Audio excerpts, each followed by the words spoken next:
हम लोग श्रीमद् भागवतम के तीसरे स्कंद के 26वें अध्याय के 58वें श्लोक से आगे पढ़ रहे हैं और आप जान रहे हैं कि इसमें विभाजन हो रहा है अधिभूत, अध्यात्म और अधिदैव का। तो अब हम लोग आगे पढ़ते हैं।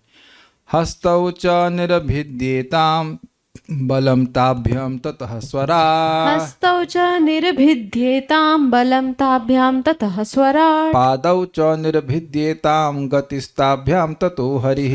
पादौ च निर्भिद्येतां गतिस्ताभ्यां ततो हरिः। बोलिए।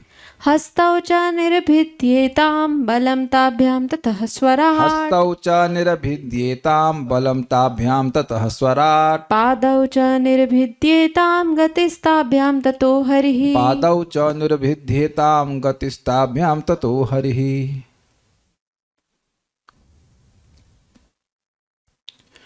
तत्पश्चात भगवान के विराट रूप के 2 हाथ प्रकट हुए और उन्हीं के साथ वस्तुओं को पकड़ने तथा गिराने की शक्ति आई। फिर इंद्रदेव प्रकट हुए। काहे इंद्रदेव प्रकट हुए? क्योंकि इंद्र ही हाथों के नियामक देवता हैं। ठीक है। तदंतर 2 पांव प्रकट हुए। एक मिनट रुकिए। दिग्गज में क्या है विभाजन? दोनों हाथ अधिभूत।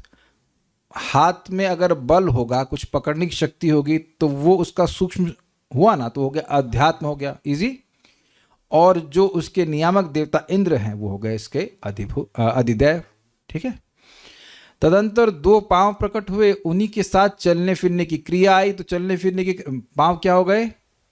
अधिभूत। चलने फिरने की क्रिया हो गई अध्यात्म। और इसके बाद भगवान विष्णु प्रकट हुए। देखिए यहाँ हरि या विष्णु नाम आया है, लेकिन इसको चक्रवर्ती पाद समझाते हैं कि ये एक देवता हैं जो भगवान विष्णु के द्वारा शक्ति प्रदत्त है। ये लोग दूसरे स्कंद में पढ़ चुके हैं।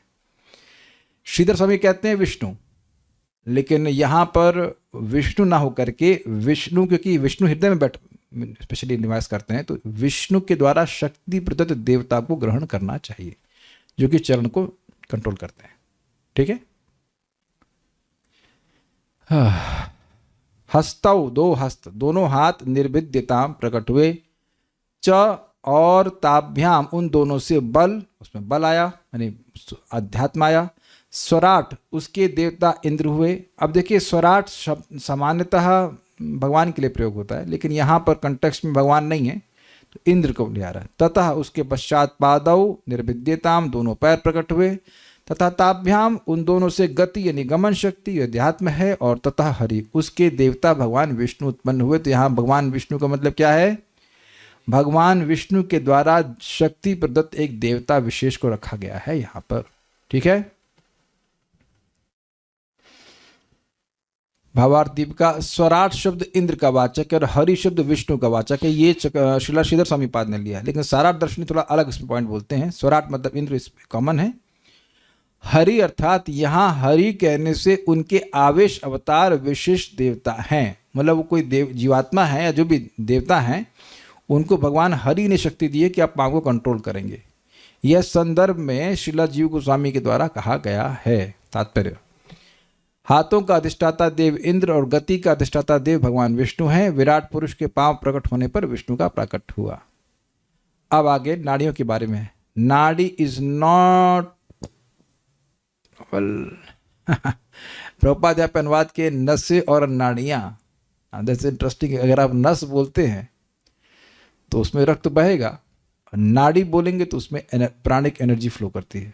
तो खैर जो भी है, नाडयोस्य निर्भद्यन्त नाड्योस्य निर्भिद्यन्त ताभ्यो लोहितमाभृतम् ताभ्यो लोहितमाभृतम् नद्यस्ततः समभवन् नद्यस्ततः समभवन् उदरम निर्भद्यत उदरं निर्भिद्यत। पढ़ते हैं। विराट शरीर की नाड़ियां प्रकट हुई और तब लाल रक्त कणिकाएं या रक्त प्रकट हुआ। इसके पीछे नदियां यानी नाड़ियों की अधिष्ठात्री, और तब उस शरीर में पेट प्रकट हुआ। पेट का बात आगे आएगी। सारार्थ दर्शनी कहते हैं लोहितम मतलब रक्त आदि को संचालित करने वाली इंद्रिय उत्पन्न हुई, ना कि केवल रक्त। लोहित जो शब्द है वो लाल को सूचित करता है। तो यहाँ कह रहे हैं कि ये जो खून बहने का सिस्टम है वो भी एक इंद्रिय है, और उसको वो कंट्रोल होती है नदियों के द्वारा, जो नाड़ियों की देवी हैं। अस्य इस विराट पुरुष की नाड़ियां, नाड्य मतलब नाड़ियां, निर्भिद्यंत उत्पन्न हुई और ताभ्य उनसे लोहितम आवृतम रक्त उत्पन्न हुआ, अर्थात रक्त को संचालित करने वाली इंद्रिय उत्पन्न हुई। तथा उससे नद्या उसके देवता नदियां संभवन यानी उत्पन्न हुई और उदरम निर्भद्यता तत्पश्चात फिर पेट प्रकट हुआ। तो पेट एक अलग अधिभूत है। नाड़ियां यहाँ पे क्या है? अधिभूत। Very good. और लोहितम जो रक्त संचालन की जो प्रक्रिया है वो क्या है? अध्यात्म। और अधिदेव क्या है? नदियां। ठीक है। तात्पर्य रक्त की नाड़ियों की तुलना नदियों से की गई है। जब विराट रूप में नाड़ियां प्रकट हुई तो विभिन्न लोकों में नदियां भी प्रकटी। नदियों का अधिष्ठाता देव नाड़ी मंडल का भी अधिष्ठाता है। आयुर्वेद चिकित्सा में तंत्रिका अस्थिरता रोग से पीड़ित व्यक्ति को बहती नदी में डुबकी लगाकर स्नान करने की संस्तुति की जाती। तो एक प्रश्न ये होगा कि बात तो विराट पुरुष के शरीर की हो रही है, तो हमारे शरीर की बात क्यों आ रही है? आपको समझना होगा कि हम लोग का शरीर जो है उसका मॉडल जो है वो यूनिवर्स के आधार पर ही बना हुआ है। तो इसलिए हमारे शरीर में जो नसें हैं उसकी भी अधिष्ठात्री देवी कौन है? नदियां हैं। तो नदियों में स्नान करने से ये नर्वस सिस्टम का जो ब्रेकडाउन है या जो भी है वो ठीक हो जाता है। ऐसा करते हैं। पिछले श्लोक में पेट आ गया था, तो पेट से संबंधित क्या चीजें होंगी? भूख और प्यास। तो वो अब यहाँ पे आ रहे हैं। शुद्ध पिपासे ततः स्याताम समुद्रस्त्वेतयोरभूत्। शुद्ध पिपासे ततः स्याताम समुद्रस्त्वेतयोरभूत्। शुद्ध पिपासे ततः स्याताम समुद्रस्त्वेतयोरभूत्। क्षुत् पिपासे ततः स्यातां समुद्रस्त्वेतयोरभूत्। अथास्य हृदयं भिन्नं हृदयान् मन उत्थितम्। अथास्य हृदयं भिन्नं हृदयान् मन उत्थितम्। ये इंटरेस्टिंग है, बोलिए। क्षुत् पिपासे ततः स्यातां समुद्रस्त्वेतयोरभूत्। क्षुत् पिपासे ततः स्यातां समुद्रस्त्वेतयोरभूत्। अथास्य हृदयं भिन्नं हृदयान् मन उत्थितम्। अथास्य हृदयं भिन्नं हृदयान् मन उत्थितम्। तत्पश्चात भूख तथा प्यास की अनुभूतियां उत्पन्न हुई। ये क्या है? अध्यात्म है। अधिभूत था क्या? पेट, वो हो गया। और उनके साथ ही समुद्र प्रकट हुआ। ये हो गए अधिदेव। यानी कि भूख न लगे तो समुद्र में स्नान करना चाहिए। हमको नहीं पता, इट सीम्स लाइक पेट के देवता समुद्र हैं, समुद्र में स्नान कीजिए। फिर हृदय प्रकट हुआ और हृदय के साथ साथ मन प्रकट हुआ। हृदय इट सीम्स फिजिकल हार्ट की बात कर रहे हैं। It seems like that. तथा उस पेट से शुद्ध पिपासे भूख और प्यास से आत्मा उत्पन्न हुई। तू एतयो तथा इन दोनों के समुद्र मतलब देवता समुद्र अभूत उत्पन्न हुए, इनको नियमित करने वाले। अथ अस्य हृदय भिन्नम तदंतर विराट पुरुष का हृदय प्रकट हुआ और हृदय से मन उत्पन्न हुआ। तो मन अध्यात्म हो गया, हृदय हो गया आपका अधिभूत, है ना। तात्पर्य समुद्र को पेट का अधिष्ठाता देव माना गया है, जहां से भूख तथा प्यास की अनुभूति उत्पन्न होती है। जब किसी को ठीक से भूख प्यास नहीं लगती तो आयुर्वेदिक उपचार में उस मनुष्य को समुद्र में स्नान करने की सलाह दी जाती है। I was speculating in right direction. ठीक है, तो भूख न लगे तो हमें चलना चाहिए समुद्र स्नान करने के लिए। पूरी चले फिर वही स्नान करेंगे। हाँ बोल नहीं, अरे पढ़ाई कैसे करें। अब ये इंपॉर्टेंट आ रहा है। तो देखिए, हृदय हो गया अधिभूत, मन हो गया अध्यात्म और चंद्रमा हो गए अधिदेव। और ऐसे आगे चलेगा। मनश्चंद्रमा जातो बुद्धिर्गिराम पतिः। मनश्चंद्रमा जातो बुद्धिर्गिराम पतिः। अहंकारस्ततो रुद्रश्चित्तं चैत्यस्ततो भवत्। अहंकारस्ततो रुद्रश्चित्तं चैत्यस्ततो भवत्। एक चीज नोट कर रहे हैं आप, मन से चंद्रमा आ गए, बुद्धि से बुद्धि के पति ब्रह्मा जी आ गए, अहंकार से रुद्र आ गए और चित्त से चैत्य के भगवान, चित्त से चैत्य मतलब भगवान विष्णु आ गए। अधिभूत कहाँ है इसमें? Who can guess? किसकी दम है? अधिभूत कहाँ है? देखिए, अध्यात्म और अधिदेव तो दिख रहा है, अधिभूत क्या है इसमें? यस, निशा माता जी के लिए एक स्वीट रिजर्व कर दीजिए। This is very nice answer, very nice answer. एक ही जगह आपको पता होना चाहिए कि अंतःकरण को ही फंक्शनल डिफरेंस है, तो अब वो एक ही जगह में वो चारों चीजें रह रही। This is very nicely seen, बहुत अच्छे से आपने ध्यान दिया। हृदय एक है, दिल तो एक ही है ना। क्या कहते हैं, दिल तो एक ही, कितनी बार जीतोगे, तो डायलॉग मारते हैं। लेकिन इस दिल जो फिजिकल स्टेट है वो एक ही है, लेकिन उसमें मन, बुद्धि, अहंकार और चित्त, चार चीज सुनी थी ना, वो इसी में सब होता रहता है। तो अधिभूत केवल एक है, अर्थात हृदय, और उसी से मन, बुद्धि, अहंकार और चित्त, वो अध्यात्म आ गया। और उसकी करस्पॉन्डिंग देवता क्या हो गए? चंद्रमा, ब्रह्मा, शिव जी और भगवान वासुदेव। वेरी, हमने कहा वेरी इंटरेस्टिंग श्लोक, वेरी वेरी इंटरेस्टिंग श्लोक। अगर कैजुअल रीडिंग करेंगे तो कभी नहीं पकड़ पाएंगे कि बात हो क्या रही है। Is very very nice, very nice, very nice observation, thank you. Ashutosh Prabhu ने पकड़ लिया, बड़े तेज हैं आप, तो नए हैं फिर भी पकड़ लिया आपने, वेरी गुड वेरी गुड। मन के बाद चंद्रमा प्रकट हुआ, फिर यानी मन क्या हो गया? अध्यात्म, और चंद्रमा क्या हो गया? अधिदेव। फिर बुद्धि, बुद्धि हो गया अध्यात्म, और बुद्धि के बाद ब्रह्मा जी प्रकट हुए। कल कोई पूछ रहा था ना, वो कौन पूछ रहा था? आप पूछ रहे थे ना राधारमण प्रभु कि ये देवता है तो ब्रह्मा जी कहाँ? कौन तो पूछ रहा था? तो अब आ गए ब्रह्मा जी, अब संतुष्ट आ गए ना ब्रह्मा जी। ब्रह्मा जी भी आ रहे हैं, घबराई मत, आ गए ब्रह्मा जी। तब अहंकार, फिर शिव जी, और शिव जी के बाद चेतना तथा चेतना का अधिष्ठाता देव प्रकट हुए। और चेतना के अधिष्ठाता देव कौन है? भगवान विष्णु, भगवान वासुदेव। ये है मनस चंद्रमा जाता, मन से चंद्रमा उत्पन्न हुए। और उसके बाद एक मन में डाउट आएगा, मन से चंद्रमा उत्पन्न हुए, इसका क्या मतलब हुआ है? बुद्धि से ब्रह्मा जी उत्पन्न हुए, इसका क्या मतलब है?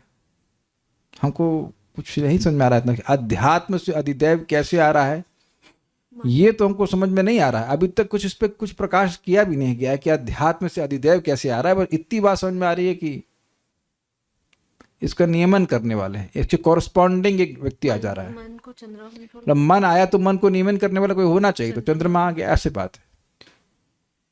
एक बात और भी है, वी आर प्रिटी कंट्रोल्ड, है कि नहीं?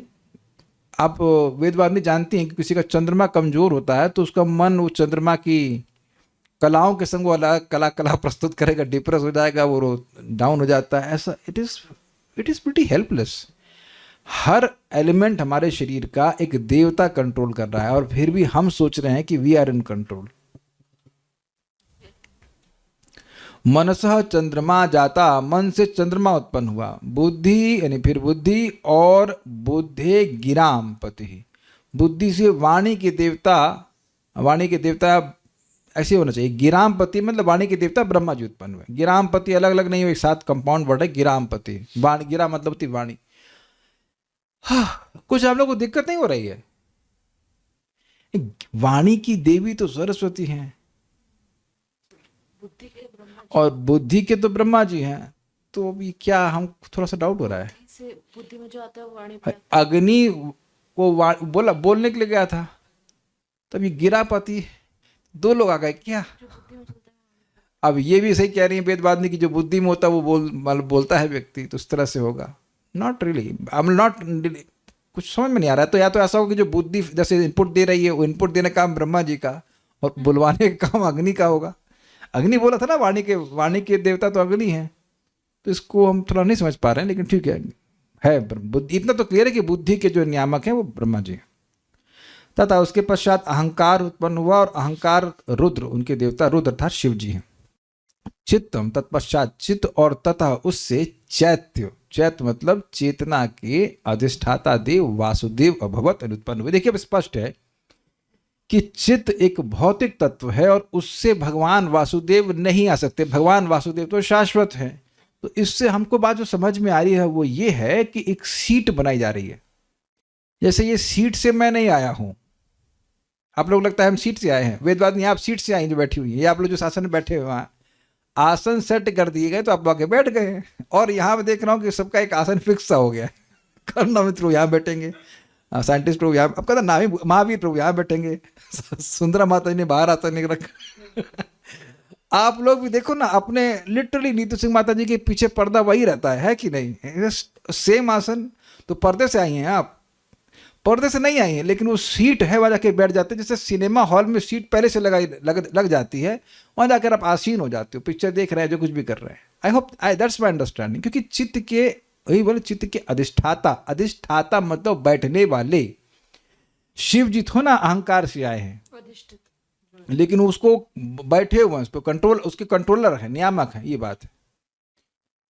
ओके, ध्यान देना होगा कि बुद्धि तत्व के उपास्य ब्रह्मा जी नहीं है, अधिष्ठाता ब्रह्मा जी हैं। उपास्य कोई और थे, प्रद्युम्न थे या क्या थे? प्रद्युम्न थे। और मन के अनिरुद्ध थे, मन के अनिरुद्ध थे, बुद्धि के प्रद्युम्न थे, और अहंकार के उपास्य थे संकर्षण। लेकिन चित्त के अधिष्ठाता भी वासुदेव हैं और उपास्य भी वासुदेव हैं। आप कहेंगे नहीं आप गलत बोल रहे हैं, वो अधिष्ठाता तो विष्णु थे। हाँ, विष्णु और वासुदेव में अंतर बताइए। हाँ, मैं मान रहा हूं कि हम पहले पढ़ चुके हैं कि अधिष्ठाता विष्णु हैं और उपास्य वासुदेव, लेकिन दोनों में भेद क्या है? भेद कुछ भी नहीं है, दोनों विष्णु तत्व हैं। तो आए नहीं है, उसको नियमन कर रहे हैं, उसको अधिष्ठित किए हुए हैं, इस सुपरवाइजिंग, कंट्रोलिंग, इस अर्थ में है। ठीक है, सारा दर्शनी। हृदय ही मन आदि, यानी मन, बुद्धि, अहंकार और चित्त, ये अंतःकरण चतुष्टय का अधिष्ठान है। ये समझ में आया? मन हो या बुद्धि हो या अहंकार हो या चित्त हो, इन सब का अधिभूत क्या है? हृदय है, गोलक, सॉकेट। तो डेफिनेटली ये जो है अब फिजिकल हार्ट के बारे में बात हो रही है, और समझना बिल्कुल कठिन नहीं है। आप लोग भी बात करते हैं तो अंतःकरण आप फील करते हो हृदय के। आप ही नहीं कहते मेरा दिल बहुत दुखाया आपने, ये मेरा दिल दर्द कर रहा है, मेरे दिल को मतलब पाम रख, मेरे दिल को बहुत दुखाया। आप देखिए वो फीलिंग नहीं आती मेरे दिल को, मेरा दिल, ऐसे ही बोलते हैं ना। तो ये दिल वाले क्षेत्र में ही चारों चीज़ें रहती हैं। गिरामपति मतलब वाणी के स्वामी ब्रह्मा है। चैत्य मतलब चित्त के अधिष्ठाता वासुदेव हैं और वही चित्त में उपास्य देवता है। वेदवादी चित्त क्या करता है? भूल गए, जरा बताएंगे? अरे आपको याद है? Wow, that's good. चित्त जो है वो ग्रहण करने का कार्य करता है। देखिए रिपीटिशन का फायदा होता है, बार बार रिपीट कराते रहते ताकि उस बात को आप याद रखें अपने जप के समय। चित्त को अन्य चीज ग्रहण करने की बजाय हरिनाम की ध्वनि को ग्रहण करने में लगाना चाहिए। उसका भी प्रबाद डिस्कस करेंगे उसके ऊपर। So we'll discuss that further. अच्छा, अब ये क्या बोल रहे हैं? वही समष्टि जीव हिरण्यगर्भ के प्रद्युम्न रूप में अंतर्यामी हैं। समष्टि जीव हिरण्यगर्भ के प्रद्युम्न रूप में अंतर्यामी। देखिए हिरण्यगर्भ है क्या चीज? तो हिरण्यगर्भ मतलब जितने भी जीव समूह है, सारे के सारे जीवों को एक साथ ले लीजिए, तो उनके वो मान लो एक टोटल एक व्यक्ति है, तो उसको हिरण्यगर्भ कहा जा रहा है। और उसके अंतर्यामी प्रद्युम्न रूप में भगवान है। प्रद्युम्न भगवान, जहां तक मैं समझ रहा हूं, भगवान महाविष्णु है।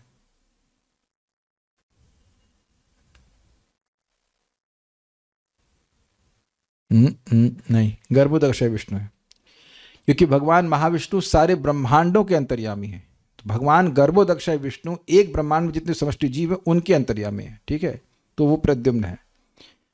और अनिरुद्ध जो है वो क्षीरोदकशय विष्णु के रूप में है।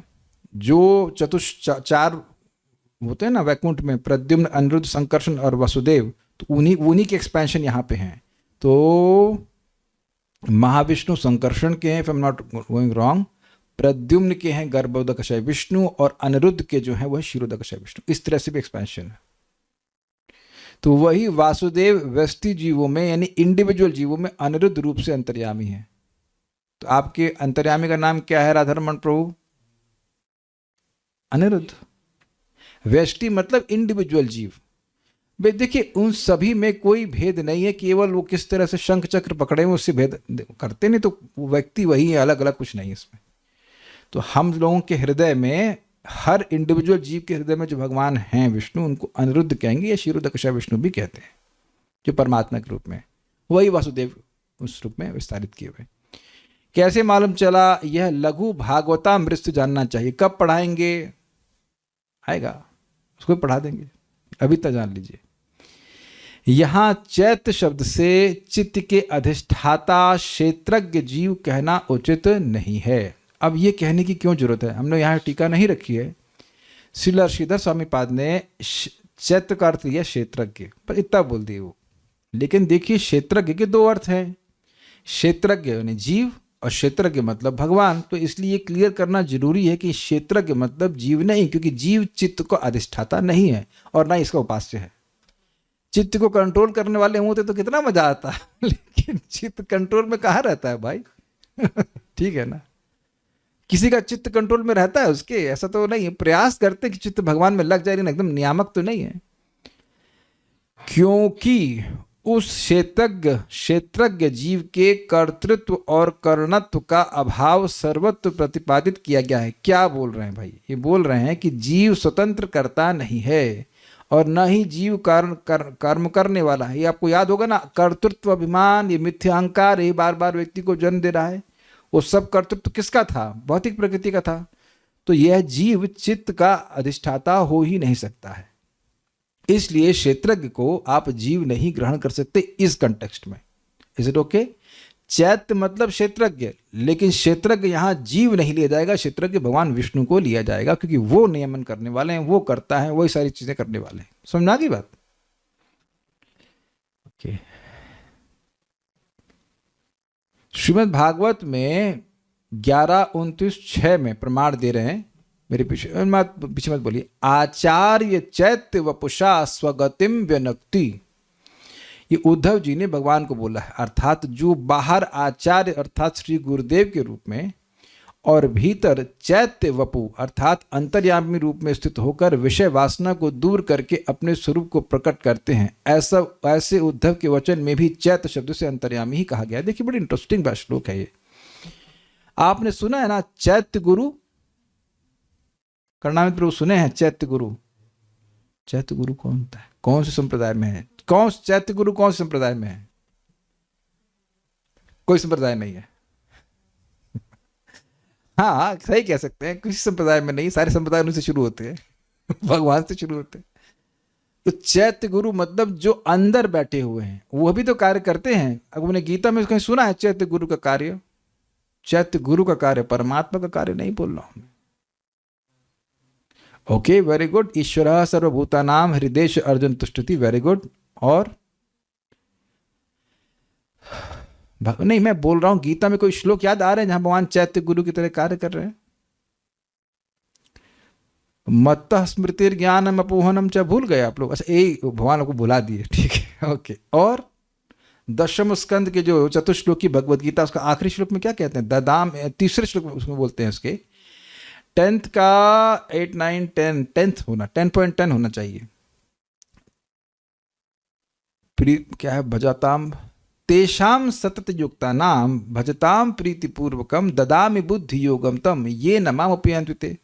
तो भगवान अंदर ही बैठे बुद्धि दे रहे हैं कि नहीं दे रहे हैं? किन लोगों को? जो भगवान की प्रीतिपूर्वक भजन करे। एक उसका अगला श्लोक क्या है?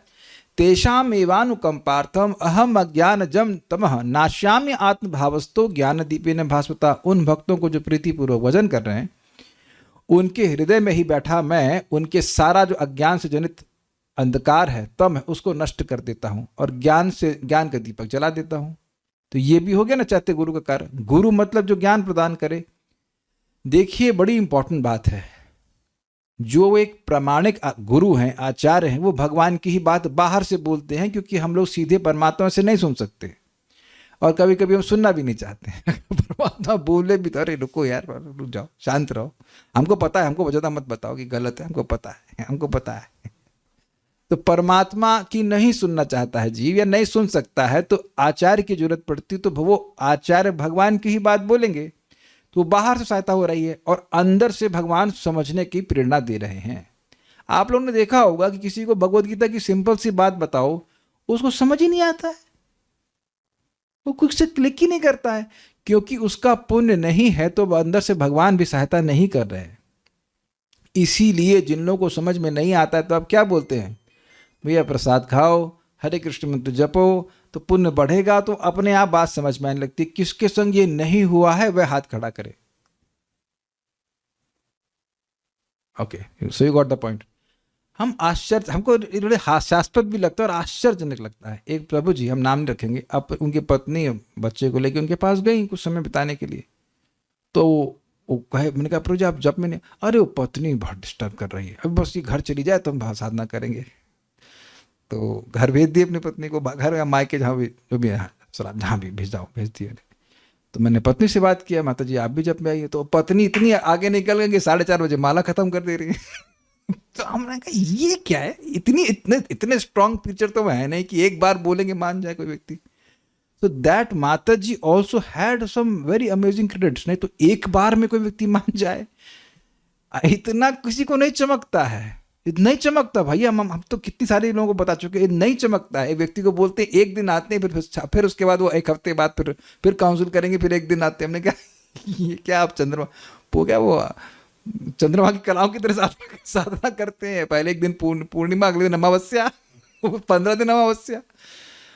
It is just amazing. क्या आप लोग ये नहीं देखते हो कि वो एक बात बोल रहे हैं, दूसरे एक व्यक्ति को समझ नहीं आ रहा है, पता नहीं क्या है, भगवान को समझने नहीं देते ना, क्या चक्कर है, समझ नहीं आता, जस्ट डजंट क्लिक।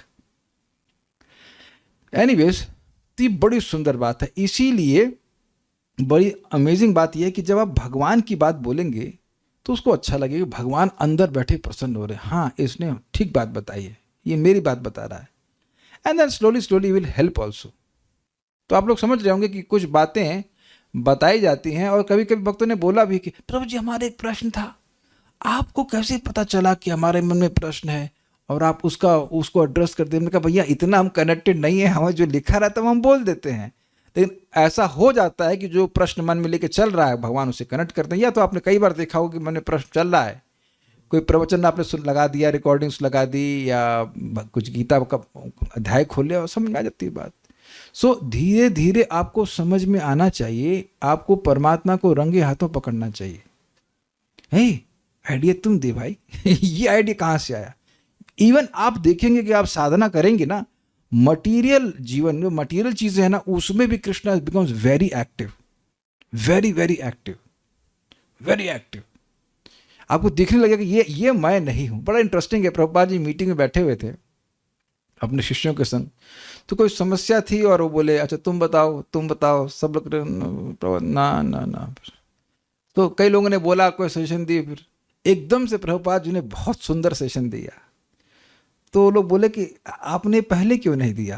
तो बोले कि कृष्ण ने मुझको नहीं दिया। He is so connected you know, and वो देख लिए कि हाँ ये कृष्ण ने आइडिया दिया, ऐसा करना चाहिए। तो दिस इज, आप देखेंगे धीरे धीरे करके देख पाएंगे कि ये चीज भगवान ही करा रहे हैं। बल्कि आप यह भी देख रहे होंगे कुछ समय पहले तक आप कुछ साधना में कार्य नहीं कर पा रहे होते हैं, and then suddenly Krishna allows you to do that. कभी अहंकार नहीं करना चाहिए कि मैं कर पा रहा हूं, it is only because of Krishna, it's only because of Krishna. खैर, हम चैत्य के बारे में बोल रहे थे कि चैत्य जो है, चैत्य गुरु के रूप में भगवान ज्ञान दे रहे हैं। एक और बड़ी इंटरेस्टिंग बात है यहां पर, देखिए गुरुओं से, गुरु मतलब बोलना वैष्णव, बहुत सारे गुरु होते हैं। किसी गुरु से, वैष्णव से हमने कोई बात सीखी, it's not, first of all it's not an accident. भगवान ने आपको प्रेरित किया, जाइए आप सुनिए, कुछ बात समझिए, और फिर जब उस पर अमल कर रहे हैं तो भगवान अंदर बैठे देख रहे हैं कि ये कितना गुरु की बात का पालन कर रहा है। There is no information gap. कई बार लोग सोचते हैं गुरु जी के सामने हम साधना करें या गुरु जी को बताएं, गुरु जी का पर्सनल अटेंशन ड्रॉ करें, जब दीक्षा गुरु या शिक्षा गुरु होंगे तब ही हमारी प्रगति होगी। Wrong, no it's not like that. क्या आप मेरी बात समझ पा रहे हैं? The surveillance is 24 hours. भगवान देख रहे हैं कि ये अपने गुरु की आज्ञा कितना पालन कर रहा है ठीक से, और जितना ज्यादा अच्छे से पालन करेगा तो भगवान प्रसन्न हो जाएंगे। वो भेद नहीं है। भगवान, गुरु जी बोल रहे हैं हरे कृष्णा करने के लिए, तो भगवान भी हरे कृष्णा करने से प्रसन्न होंगे। It's very simple. आप देखो कि साधना सेवा करते समय कभी कभी लगता है इतना कोई नहीं देख रहा है। अरे जिसका देखना सबसे ज्यादा इंपॉर्टेंट है वो तो देख ही रहा है कि क्या कर रहे हैं। विजिबल साधना इसलिए बिकॉज परमात्मा इज इनविजिबल फॉर अस ना। विजिबल साधना नहीं होगी तो आप जानते हैं कि भक्त ही इनविजिबल हो जाएगा। दोनों चीज है, दोनों चीज होनी चाहिए। वो भी तो गुरु की आज्ञा है ना, भक्तों की आज्ञा कि हम साथ में बैठ के पढ़ें। पढ़ रहे हैं, साधना कर रहे हैं, सब लोग साथ में दिखते हैं, तो साधना अच्छी हो रही है कि नहीं हो रही है। लेकिन आप भी और भी चीज़ें हैं जो हम नहीं देख सकते, जैसे इंटेंशन। किस इंटेंशन से आप जब कर रहे हैं, किस इंटेंशन से क्लास दे रहे हैं, आप भोग लगाते हैं, वो तो कोई नहीं देख रहा ना। आप भगवान का भोग ला के प्रसाद खाते हैं, खुद ही गप्पे से खा जाते हैं, कौन जानता है? You don't know, is it not? एकांगी माता जी भोग लगाया था आपने खाने का, तो वीडियो तो भेजा नहीं आपने। तो वीडियो तो ना भेजते उसका भाई। I hope getting this point. And this ये कोई इससे डरना नहीं चाहिए। This is such a relief, you know. ऐसा नहीं कि हमारे सर पे कोई तलवार लेके खड़ा हुआ है। शास्त्र आज्ञा है, और जब उसके अनुसार आप कर रहे हैं तो कोई संदेह नहीं होना चाहिए कि भगवान अंदर ही बैठे देख रहे हैं, और भगवान की प्रसन्नता मतलब आपकी प्रगति होगी। कृष्णा इज प्लीज्ड, देन ही यू मेक प्रोग्रेस। फाइन। तात्पर्य, परम पूज्य राधानाथ महाराज इस बात को वह कहते हैं कि do not demand personal attention, don't try to get that. भाई अपने प्रवचनों के द्वारा महाराज बहुत शिक्षा दे रहे हैं, बहुत सारी शिक्षा दे रहे हैं, उसको पालन कीजिए। अपने आप कनेक्टेड महसूस करेंगे, आप अपने आप आध्यात्मिक प्रगति महसूस करेंगे। ये बात है। तात्पर्य, मन के प्रकट होने पर चंद्रमा प्रकट हुआ, यह इस बात का सूचक है कि चंद्रमा मन का अधिष्ठाता देव है। तो इसी से समझ में आ रहा है प्रभुपाद की तात्पर्य से कि मन से नहीं बल्कि मन के प्रकट होने पर चंद्रमा जी आ गए, क्या मुझे बैठने का स्थान दो। इसी प्रकार ब्रह्मा जी बुद्धि के बाद प्रकट होने से बुद्धि के अधिष्ठाता देव हैं, और शिव जी अहंकार के बाद प्रकट होने वाले अहंकार के अधिष्ठाता देव हैं। दूसरे शब्दों में चंद्रमा सतोगुण, ब्रह्मा रजोगुण और शिव तमोगुण से के सूचक हैं, नियामक हैं। क्योंकि सात्विक अहंकार से मन आया था, राजसिक अहंकार से बुद्धि आई थी, और तामसिक अहंकार से अहंकार है। अहंकार मूलतः तमोगुण में होता है। अहंकार के पश्चात चेतना का उदय सूचित करता है कि प्रारंभ से भौतिक चेतना तमोगुण के अधीन रहती है, अतः मनुष्य को अपनी चेतना शुद्ध करके शुद्ध बनना होता है। मतलब सामान्यतः जो चेतना है वह अविद्या से प्रभावित है, यह कहते हैं, इसलिए शुद्ध होना जरूरी। देखिए बहुत सिंपल है कि अगर असीमित सुख अभी नहीं अनुभव कर रहे हैं तो अभी चित्त को शुद्ध करने की जरूरत है। फले न परिचायते, ठीक है। यह है शुद्धिकरण कृष्ण चेतना यानी कृष्ण भावनामृत कहलाती है। चेतना के शुद्ध होते ही अहंकार दूर हो जाता है। लाइनें जैसे पढ़ी जा रही हैं तो समझ में आ रहा हो कि महत्वपूर्ण हैं। आत्मा के साथ शरीर की पहचान मिथ्या पहचान या अहंकार कहलाती है, मिथ्या अहंकार कहलाती है। भगवान चैतन्य अपनी कृति शिक्षाष्टक में इसकी पुष्टि करते हैं। वे कहते हैं कि हरे कृष्ण महामंत्र के उच्चारण करने का पहला परिणाम यह निकलता है कि चेतना यह मन रूपी दर्पण से धूल हट जाती है, और तब तुरंत ही संसार की प्रज्वलित अग्नि समाप्त हो जाती है। यह संसार की अग्नि अहंकार के कारण होती है, किंतु अहंकार के हटते ही मनुष्य को अपने वास्तविक स्वरूप का पता चल जाता है। थोड़ा समझाता हूं इस बात को। देखिए, चेतो दर्पण मार्जनम भव महादावाग्नि निर्वापणम, ठीक है। तो चेतो दर्पण, चित्त ही दर्पण है। क्लियर हुआ? तो यानी कि चित्त जो चीज़ों को ग्रहण करता है और फिर वही सब चीज़ें मन में दिखाई पड़ती हैं, दोबारा से रिफ्लेक्शन आते हैं। तो चित्त कैसे पवित्र होगा? हरि कीर्तन से पवित्र होगा। क्लियर हो गया? अब उसके बाद बोल रहे हैं कि भव महादावाग्नि निर्वापणम। देखिए, भव महादावाग्नि है क्या? जो जीव की भोग वासना है उसी का जंगल बना है, उसी में अग्नि लगी हुई है। तो अगर पेड़ ही नहीं रहेगा तो क्या दावानल हो सकती है? It is not kitchen Anal, it is दावानल।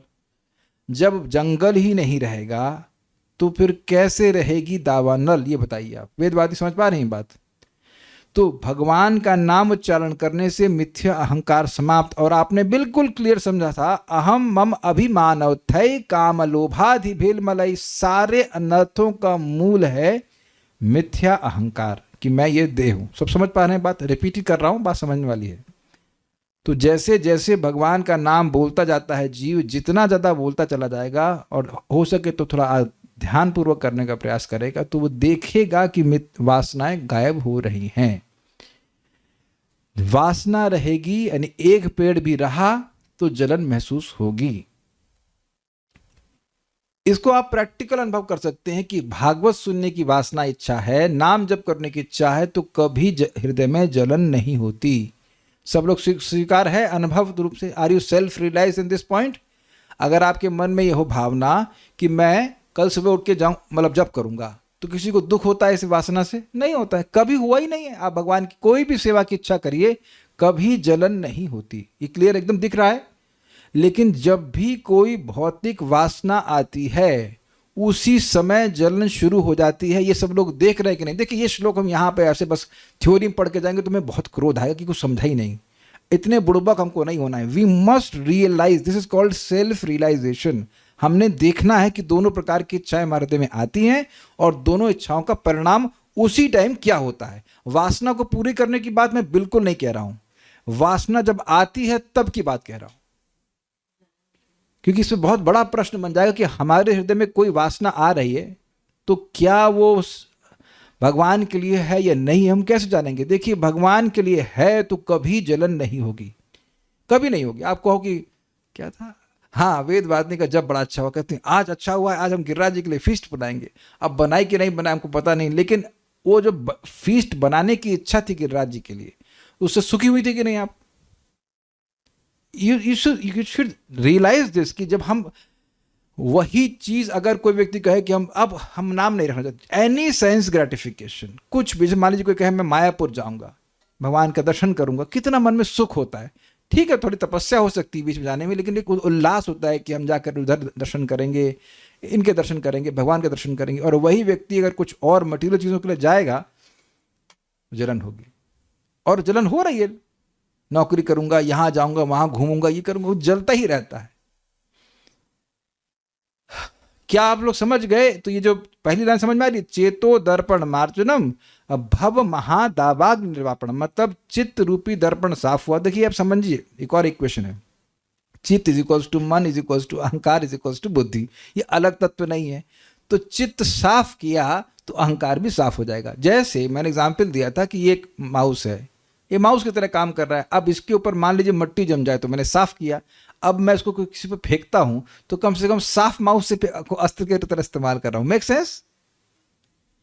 ये तो साफ हुआ ना, चाहे मैं अस्त्र की तरह प्रयोग करूं, चाहे माउस की तरह प्रयोग करूं, चाहे पेपर वेट की तरह प्रयोग करूं। गंदा है तो तीनों तरह से गंदा, और साफ है तो तीनों तरह से साफ।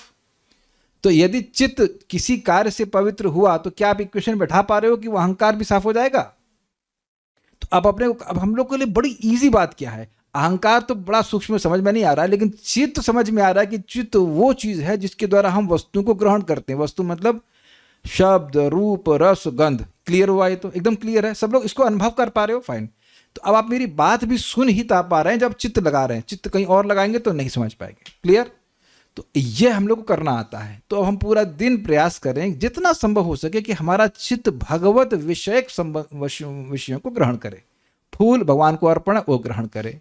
और आप देखेंगे तो हमें इसी चीज की ट्रेनिंग दी जा रही है। सुबह उठते ही भगवान का नाम उच्चारण करो, भगवान को देखो, भगवान की सेवा करिए हाथ से। तो आप देख रहे हैं कि वहां चित्त लगाना ही पड़ता है कि नहीं? या भगवान के लिए कुछ प्रेयर्स गा रहे हैं तो चित्त पवित्र हो रहा है, तो बाय डिफॉल्ट ऑटोमेटिकली मिथ्या अहंकार भी अपने आप पवित्र हो रहा है। आपको मिथ्या अहंकार से को साफ करने की या उसको डिसॉल्व करने के लिए अलग से कुछ करने की जरूरत नहीं है। ये मैं समझाना चाह रहा हूं। तो अब होगा क्या? मिथ्या अहंकार में क्या सोच रहा है व्यक्ति कि हर वस्तु, ये देह मेरा है, मैं ये देह हूं, ये देह संबंधित सारी वस्तुएं मेरी हैं, इसे भोगूंगा मैं। क्लियर? लेकिन जब मिथ्या अहंकार समाप्त हो जाएगा तो क्या होगा? ये देह भी मेरा नहीं है, भगवान के द्वारा दिया गया है, मैं भी भगवान का हूं, ये देह भी भगवान का है, मन भी भगवान का है, सब कुछ भगवान का है और मुझे भगवान की सेवा करनी। ये है प्रैक्टिकल वे में मिथ्या अहंकार के नष्ट होने का लक्षण। किसी को ना समझ में आया तो यहाँ पूछ लीजिए, चाहे ऑडियो फॉर्मेट में पूछना चाहते तो वो भी अलाउ करेंगे। I want to make sure कि समझ में आए। मिथ्या अहंकार होगा तो व्यक्ति उस वस्तु या व्यक्ति के को भगवान को अर्पण नहीं करेगा सेवा में। क्लियर? लेकिन अगर मिथ्यांकार वहां पे कार्य नहीं कर रहा है तो व्यक्ति उस वस्तु को या अपने आप को भी भगवान की सेवा में नियोजित करेगा। Just very dam simple. जैसे हम लोग कुछ फल लाते हैं तो क्या सोचते हैं? भगवान को पहले अर्पण होगा, मिथ्यांकार नहीं है। It's very practical. चावल आया, अरे ठीक है भगवान को अर्पण करेंगे, दाल आई भगवान को अर्पण करेंगे, फूल भगवान को अर्पण करेंगे, इत्र भगवान को अर्पण करेंगे। तो यहां पर मिथ्यांकार कार्य नहीं कर रहा। बट एज सून एज कि नहीं ये हम खुद एंजॉय करेंगे तो मिथ्यांकार आ गया। इसी को आप डिटेल में पढ़ सकते हैं। ईशाभासम इदम सर्वम यत् किंचित जगत्याम जगत तेन तक्तेन भुंजिता माँ गृधा कस्य सिद्धनम। तो कुछ भी है भगवान का है, और ये समझते हुए सब कुछ भगवान को अर्पण करके व्यक्ति स्वीकार करे, और ऐसा अगर करता है तो वो हजारों सालों तक जिएगा, लेकिन फिर भी उसे कोई कर्म बंधन नहीं लगेगा। कुछ पूछना चाहते हैं सत्य प्रकाश प्रभु, कुछ कहना चाहते हैं? Okay, let's see what you want to say. बोलिए प्रभु जी। हरे कृष्ण प्रभु जी। बोलिए। प्रभु जी, ये आपने बोला कि कोई भी वासना के बारे में अपन सोचते हैं तो अपन जलते रहते हैं, उसका अर्थ क्या हुआ जलते रहने का? एंजाइटी समझते हैं? प्रश्न है कि आपने कहा कि अगर कुछ भौतिक वासना आती है तो उससे जलन महसूस होती है। आपको कभी कोई भौतिक वासना नहीं आई है मन में? नहीं, गिल्टी नहीं बोल रहा हूं, गिल्टी नहीं बोल रहा हूं, जलन, एंजाइटी, एंजाइटी, एंजाइटी, एंजाइटी। हाँ, उसको पाना है, ये करना है। देखिए, भगवान की सेवा में भी होता है कि हाँ मुझे सेवा करनी है, लेकिन अब हम प्रैक्टिकल अनुभव करते हैं। अगर आपकी सुबह की चैंटिंग बहुत जबरदस्त हो, फिर देखिए, फिर तो इतना उत्साह आता है, इतना एनी सर्विस यू गिव, अक्सर पहाड़ उठाने की ना दी जाए, लेकिन any service you feel so enthusiastic, you feel so enthusiastic for सर्व कृष्णा। तो प्रैक्टिकल देखा जाता है कि भगवान की सेवा करने में अच्छा लगता है, चाहे कुकिंग हो, चाहे प्रीचिंग हो, चाहे कुछ भी हो। लेकिन अब कहो कि अब सॉफ्टवेयर का जॉब करना है, ये करना है, अरे बाप रे। तो आप देख ही रहे हैं कि भोग इच्छाओं को पूर्ण करना भोग जलाते ही व्यक्ति को। ठीक है, अपना मतलब एंजाइटी का है ये। अच्छा, आप ऐसा प्रश्न कर रहे हैं जैसे आपको आज तक ये कभी हुआ नहीं। सत्य प्रकाश लोग कैसा मजाक कर रहे हैं? आपको आज तक कभी भौतिक इच्छा नहीं आई? नहीं, भौतिक इच्छा आई प्रभु जी, तो बड़ा ऐसा अच्छा नहीं, लग रहा था आपको उस समय? अभी अब याद कर रहे हैं तो प्रभु जी इतने शुद्ध हो गए कि याद ही नहीं आ रहा लास्ट टाइम कब आई थी। Okay, very good. नहीं नहीं, ऐसा यू नेवर फेल्ट मिजरेबल? जब भौतिक इच्छा आई थी तो कभी दुख नहीं लगा आपको उसमें? हमको एकदम क्लियर याद है जब आईआईटी में नहीं हुआ तो कितना रो रहे थे, प्लान निकालना, आईआईटी में जाने के बाद भी रो रहे थे। लेकिन ये this is what is so difficult. तो हमने किया ही है ना। कितने लड़के, वो लड़की से शादी हो जाए, ये हो जाए, बस आई नहीं कि वह परेशान। जब तक नहीं आ रही तो खुश नहीं, मतलब परेशान रहते हैं कि नहीं रहते हैं? फिर मतलब एक एग्जाम्पल दिया, नथिंग, क्या ऐसा नहीं कि वो शादी नहीं कर सकता, लेकिन ये सब इच्छाएं जाती तो व्यक्ति परेशान रहता है। ईश्वर सार्वभूताना, अच्छा श्लोक, ओके ओके। अब तो आप और कुछ बोलना चाहते हैं? जलता रहता है मतलब क्या समझा दिया। और क्या है? जॉब में रोज एंजाइटी होती है, हाँ ठीक है, जॉब में तो नहीं बोल रहे आप, ठीक है। संसार की अग्नि अहंकार के कारण होती है, किंतु अहंकार के हटते ही मनुष्य को अपने वास्तविक स्वरूप का पता चल जाता है। जैसे एक और एग्जाम्पल कई बार हम बोल चुके हैं, स्वप्न में देख रहे होते हैं ये हो गया, वो हो गया, ऐसा बन गया, वैसा बन गया, और जब स्वप्न हट गया तो कुछ नहीं, वो खत्म, अपना आप जो काम कर रहे हैं सो कर रहे हैं। So basically we have nothing to do with this world, है कि नहीं? अनुषा माता जी को बड़ी चिंता थी ऑस्ट्रेलिया में मैं एग्जाम्पल मेलबोर्न में कुछ बम फट गया, आपको पता है? तो अब निशा माता जी कोई दिक्कत नहीं, राधा रमन को कोई दिक्कत है नहीं। तो आप जान रहे हैं कि ऑस्ट्रेलिया के है ही नहीं, तो बम फटा, जैसे बोलती नहीं फटा कोई, लेकिन बम फटा नहीं फटा, कंगारू उड़ा कि नहीं, we don't care a damn. तो जितना ये समझ में आने लगेगा भाई जगत के हम हैं ही नहीं, उतना ही आप निश्चिंत होते जाओगे। वास्तविकता यही है, बस अब रियलाइज करने की बात है। महाराज बड़ी सुंदर बात यहाँ पे कहते हैं, अभी प्रवचन मैंने भेजा, आप लोग सुन लीजिएगा।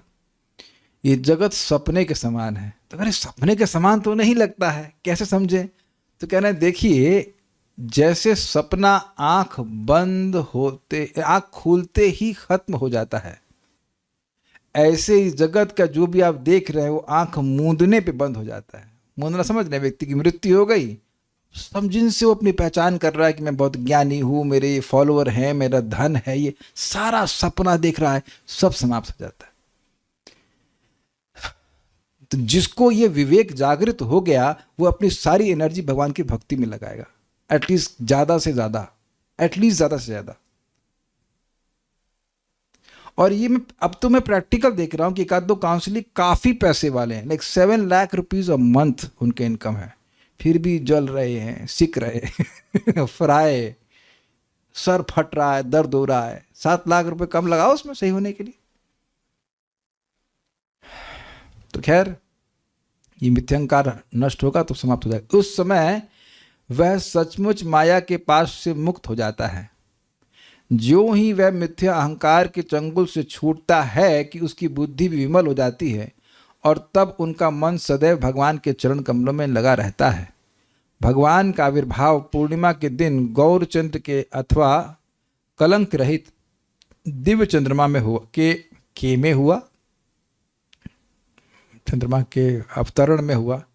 भौतिक चंद्रमा में धब्बे होते हैं किंतु दिव्य चंद्रमा अर्थात गौर चंद्र में धब्बे नहीं होते।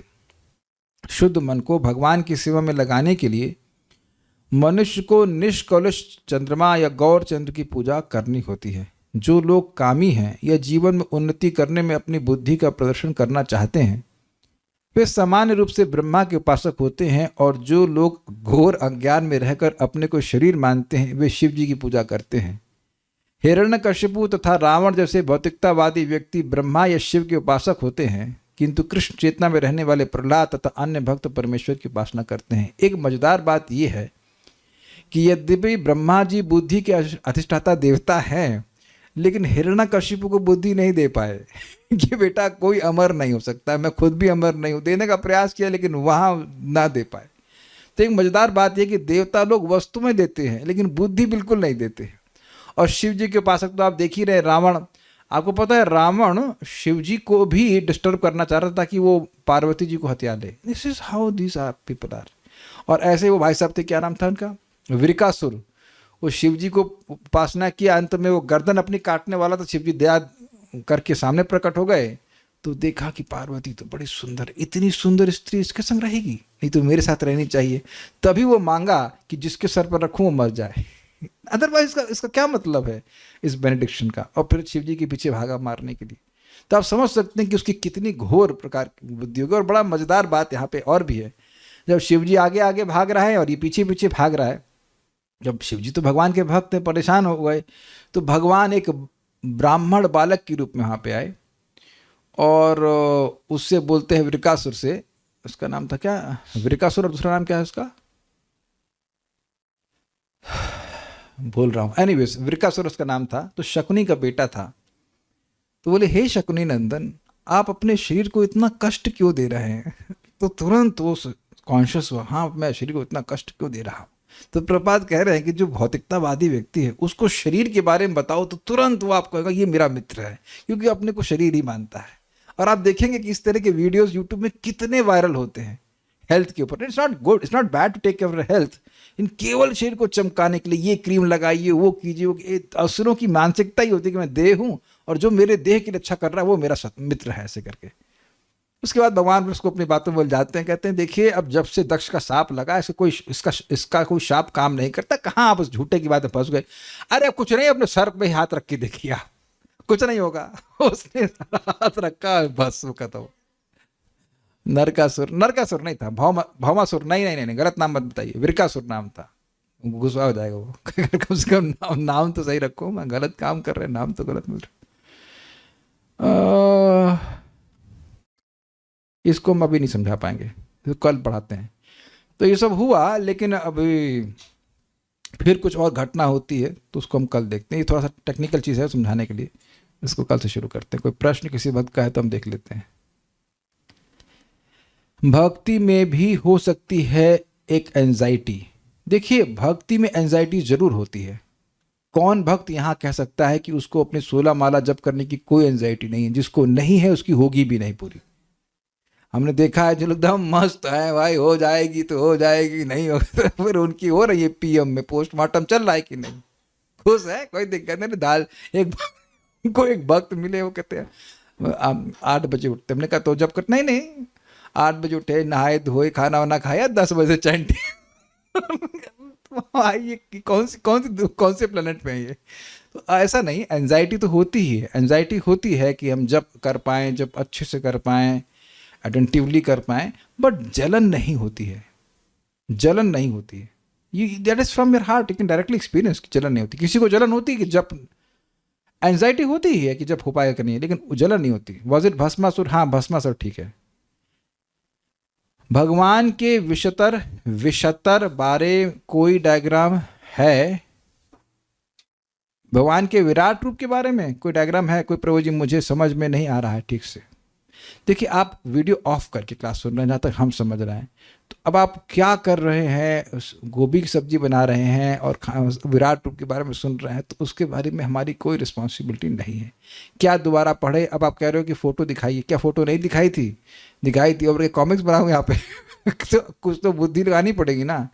तो आप लोगों को ऐसा प्रश्न करेंगे कि नहीं समझ में आ रहा, तो फिर हमको नहीं समझ में आ रहा कि क्यों समझ में नहीं आ रहा है। अब दिख रहे हैं आप, अब वीडियो ऑन कर रहे हैं, तो इट्स ओके। आप सब्जी बनाते हुए आप विराट रूप समझ लें तो ठीक है। केमिस्ट्री भी तो ऐसे समझे थे ना, सब्जी बना कर। भाई विद्या भागवता अवधि, विद्या की हाईएस्ट लिमिट है भागवत। वो सब्जी बनाते हुए आप सीख रहे हो, हमें कोई आपत्ति नहीं है, लेकिन कम से कम ब्लेम तो मत करो कि समझ में नहीं आ रहा। आपको लगता है क्यों? बात नहीं, हम दाल का छौंका लगा के बड़ा क्लास तैयार दाल में चौक लगा रहे हैं, चावल जीरा राइस बना रहे हैं और क्लास तैयार कर रहे हैं। अरे दिमाग एकदम लगाना पड़ता है, तब जाके समझ में आती बात। तो अब उसकी रिस्पॉन्सिबिलिटी हमारी नहीं है। 25% हमने बढ़ा दिया। ये देखिए निशा माता जी एग्जाम्पल ले लीजिए, बच्चों को लेकर टांग करके एकदम क्या इनको खाना नहीं बनाना पड़ता है? सब कुछ करती हैं, लेकिन बैठ के सुन रही हैं। तो भागवत ऐसी चीज़ भी नहीं है कि अब एकदम आपको समझ में आ जाए। कोई बात नहीं, हरे कृष्ण मन समझ में आ रहा है, करिए, ठीक है। Okay, will stop now. Shrimad Bhagavatam की जय, श्रील प्रभुपाद की जय, निताय गौर प्रेमानंदे।